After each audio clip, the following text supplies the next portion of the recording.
Hey folks, this presentation lecture is on Artist Essentials for Success. So let's get started and discuss the things that you will need to be successful as an artist.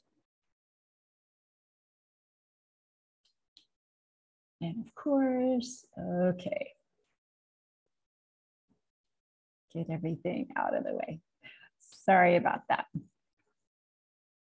So now you should see the PowerPoint presentation, Artist Essentials for Success.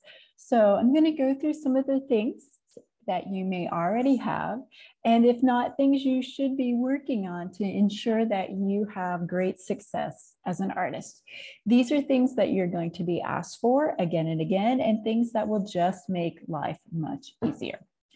So the first thing, and it goes without saying, but maybe if it goes without saying, we should say it, is your artwork. So in order to be an artist, you need to be a producing artist. You need to be making artwork. So being committed and dedicated to your practice and finding time to make art is essential to being a successful artist. And that goes with whatever discipline you're working in, finding the time and the means to make your art always it's going to become first and is a big part of success. Now, I'm not talking quantity here because different things, different amount of works, right? Are you more of a sketch artist where you'll do a lot of smaller pieces, or are you going to make really long full-length feature animations where you might make one piece every 3 or 4 years? So there's no standard for this. The importance, though, is to be dedicated to your making. Then what comes second to that is making sure that you get high quality documentation of your work. So that is very important for artists at all points of their career. Now, it can come down to learning how to document your work well. And there's things that you can learn, and I'll go over some of those with you this semester to document your work well. It can be hiring someone if you can afford to do that. And it could also be bartering with someone. Don't forget that as an artist, you have the power of barter. Who is a good photographer who could take great documentation of your installation in exchange for a print from you or something of that nature, or in exchange for you to dog sit for them for a couple of weeks while they're out of town. A lot of artists do that. In particular, I think of Los Angeles-based artist Kim Abelise, who's had a phenomenal career and has often bartered for different things throughout her lifetime. Okay, so good documentation of your work is important. Sometimes, and often the case, the way that people are first going to engage with your work is not in person, but online or through images that you submit to them. So making sure you have the best quality is always important. Okay, so the next one is an artist statement. And some of you will be in a place where you've really got an artist statement ready to go. But for some of you, your artwork has pivoted since thesis 1, and you're going to need to create a new artist statement. And fear not, I'm here to help you, and we have lots of reminders and things of that nature. But it goes without saying, an artist statement is a living document, and it's something that throughout your career, you'll revisit and rewrite as your works change. Now, an artist statement is not a dissertation, so keep that in mind. It should be short, just a few paragraphs, 3 to 4 maximum, but it could just be 2 paragraphs that discuss the key ideas in your work. It should tell us the conceptual ideas behind your work, and also, especially if you're doing a process, let's say like etching or some sort of casting where people aren't familiar with the technical side of the process, it should illuminate that for viewers as well. It is something that there's a lot of debate over. Some people, curators, et cetera, say they never read artist statements. But the reality is, for so many opportunities that you would apply for, be it grants, residencies, et cetera, you are going to be asked for an artist statement. So it's one of those things you should have on hand, have easy access to, so when something comes up, you can use it, okay? You will need it. Along with your artist statement is your artist bio. Okay, so these are different things. The artist statement is about your artwork. Okay, it will be shown oftentimes alongside with the work in the gallery to help the audience understand your work. But the artist bio or biography is about you as the artist, right? It tells your story.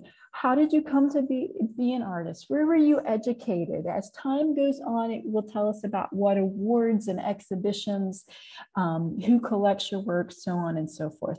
So it is a narrative. It is written in prose, and it will vary based on the point you're at in your career. And it is also, like the artist statement, something that you'll be asked for again and again. And here's something I'm going to be really honest with you guys. I hope you know that I am by now. For both the artist statement and artist bio, you will need them. But depending on the application, you'll be asked to submit them at different word lengths. You may apply for something that will want a 150-word artist statement, okay? Or you'll apply for something that wants a 500-word artist statement, or similarly, a 100-word artist bio. The key is to always give them what they want. So you will have to edit and re-edit, write and rewrite these documents at different lengths and different forms to tell different stories about who you are and what your artwork is based on the application and the opportunity that you're applying for. And that's just part of it. But it's also really powerful because you can edit and tell a story in different words. Can you tell me who you are and why you're an artist in 100 words? Can you expand more and tell me in 500 words of fullness and richness to your personal and cultural story about art making? Okay, there are always opportunities to educate people on who you are. All right, the other thing is your artist curriculum vitae or vitae, depending on how you want to pronounce it, or artist resume.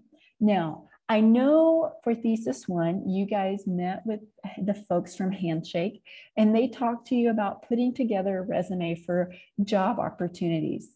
And it sounds like they gave you some amazing advice. Keep in mind, you can go back to those people again and again.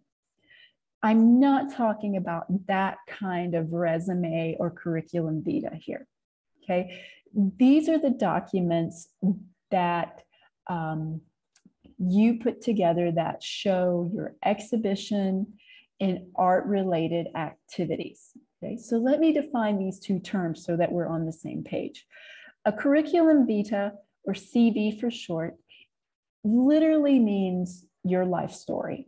So this is a very comprehensive document where you're going to put everything that you've ever done, every exhibition from when you first got started showing in a gallery to the major retrospective at a museum. They're all going to go on this document, and it will get fairly long over time, okay? The artist resume typically tends to be shorter, and just like the bio and artist statement, sorry to be honest, but here I go again, different opportunities will ask for different lengths. Sometimes you'll be asked for a 1-page resume, sometimes a 3-page resume. So the best process I can tell you to do is to keep one comprehensive copy that you put everything else on, and then to edit down to shorter versions based on the opportunity. I will also say, remember to treat yourself with kindness and remember where you're at. You're just getting started. So you're going to be adding to this document as you move along. And that is a-okay. The thing you don't want to do ever is to put something on there that is not true. That will come back and haunt you. So be honest and just let your resume, your CV grow with time. So I have put on Canvas for you in your modules this sample of how to build an artist resume. And I've also put a link to the CAA, College Art Association, and their standards. Both are great resources for you to go back to. Remember, you can download those items and save those links for later, okay? I'm trying to give you a lot of things to help you be successful. So you'll see on this some of the things that can be included as you develop and grow your resume. And my best advice too is to start it, whatever works for you, a Word doc, a Google doc, etc., and just get in the habit of updating it regularly. Okay, so that's your artist CV or artist resume. That would be item number 5, your artwork, documentation of your artwork, artist statement, bio, CV, and resume. Let's keep going. Now, I'm probably getting into an area and some things that some of you don't have. I know by now that most of you have the artist statement. You may even have the bio and the resume. Yay! But let's talk about some things that you may not have that you need to get started on. And the next one is an inventory list. An inventory list is just that. It is a list of the works that you have made and the information about those works so that you can share with a curator so that you are aware of where the works are at and things of that nature. So on Canvas, I have put an Excel template for you that you could use. You could also take this and create your own sort of document in Google, or if you use Numbers on Mac, etc. You can tailor this to whatever works for you. But there should be in your inventory a small image. You should have the title. And you should have, and this is really important, the physical information about the work. What's the media? What's the size? When was it made? If it's sold, you should have the date of when it was sold. You should always have who bought the piece and how much it was paid, how much they paid for it, excuse me. And then you should list all of the exhibitions that this piece has been in. This is all pretty typical. It helps to build the provenance of your career. And it's just good business practice. Okay, so this, again, this template is available for you, or you could use it to create your own. I'm showing you an example of just a little opening page of my inventory. Now, I use an online program, Artwork Archive. I'm just sharing this with you, okay, just so you know what I use. I am not saying you have to use this. Okay, the reason being there is a fee for this, and I remember what it was like to be a student. So you could start off with Excel or Word or a notebook, whatever, and then over time, if you wanted to go to another route, Artwork Archive is not the only one. There are other inventory database programs for artists. So you're just seeing here, and that some of the things on this screenshot that I was saying you should have are there. The price I've covered because you guys don't need to know that. The size, the medium, the creation, and then when I go into it, I have the exhibition history and if it's been sold and things of that nature. I like Artwork Archive.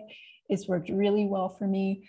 But again, as students, this may not be something that you need right now. I just want you to know that this exists. So again, this Excel template is available for you, and it has all of the information that you need in your inventory. So again, why have an inventory? When that curator reaches out and says, is this piece available for exhibition at this date? You can check your inventory list and let them know. Also, then you have a list of what works have sold and for how much over time, okay? A good business practice to get started now. All right, another practice that you probably don't have in place, but I really want you to do is to start a mailing list.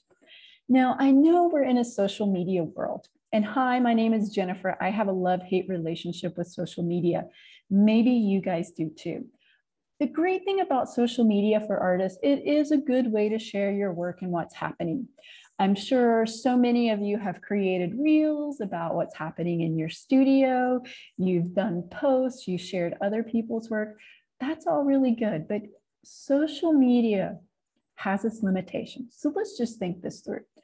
You have an exhibition coming up and you've been sharing away on Instagram, but the week before, your account gets hacked. How do you share with people about your exhibition? Or that amazing curator that you really want to see your work decides to do a digital detox and is not on Instagram the week before your exhibition goes up. How do you share with them? Remember, you have access to Instagram, but you have no ownership over information that is on Instagram. So this is where developing a mailing list is a good thing to do. Okay. And again, I have, in this case, a Word doc. You could do it in Excel or whatever program works for you.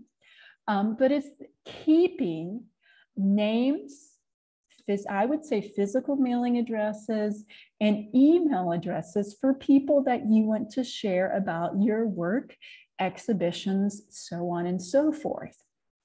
Okay, so how to build this list? You want to build it organically. You don't want to sit down and do Google searches for every curator in Miami and put them on this list. Don't do that. But start with people that you have relationships with. So thinking about your BFA exhibition, who's been interested in your work that you could share? Have you ever sold pieces to anyone? They should be on this list. Do you have a mentor from another college, such as Miami-Dade? They should be on this list. Who are your supporters? I mean, you can always start with who's right around you, right? Let's be honest, so many artists start with their family. So what members of your family or extended family or friend circle should you send an email to invite them to your exhibition? And then grow it out from there, okay? So it's a good habit to get into. I am saying when you can to get physical addresses. Here's why. Think about when we go to our mailbox, right? I get bills. Bills suck. But if I were to get a postcard from amazing artists that I met a year ago with an invite to an exhibition, it stands out and it will get my attention.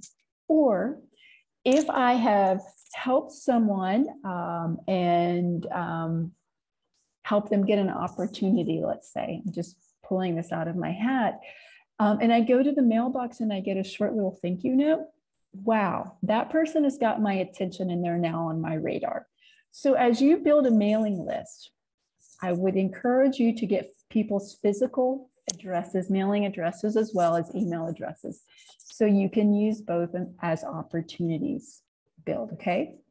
Just make sure you're not spamming people. So again, build this organically and with people that you've built relationships with. Have you interned somewhere and it worked really well? Put their email address on there. Is there an artist that you're following on Instagram and you guys have DM'd a few times? DM them and ask for their email address. There's nothing wrong with that, okay? So build your mailing list and then over time start using it to contact people, invite them to opportunities, so on and so forth. And remember, the Word doc is available for you on Canvas, or you can use whatever program works for you. All right, the last thing on the list of artist essentials. Wow, we've covered quite a few things, right? Your artwork, high quality documentation of your artwork, artist statement, artist bio, CV resume, inventory list, mailing list, and the last is a web presence. And again, talking about social media, when I say web presence, I am talking outside of social media. So this can be a very simple website, and we'll go over a few that are easy to build and at very little cost outside of social media so that you can upload a portfolio of your work. And an artist website doesn't have to be very complex, right? It should include your artist statement, your bio, images of your work, and then multiple ways to contact you. And I always say multiple ways to contact you just in case, okay? So if something happens and your email is down, then having a mailing address, or if you want to put a phone number, it is up to you to what you're comfortable with, right? I'll be very honest. I do have an address on my website. It's not my home address, it's my studio address. Okay, so, and I have had people send me mail there. So keep those things in mind. And we will go over this semester some simple basics on building a website. It is still important. And there are other ways to build web presence, such as submitting your work to online exhibitions, databases, etc. And I would encourage you from time to time to Google your name to see what comes up. And we could talk about that as well, because it still is a very powerful way, and we're all online a lot. Okay, so these are the essentials that you're going to need and that you may already have to be successful in your art career.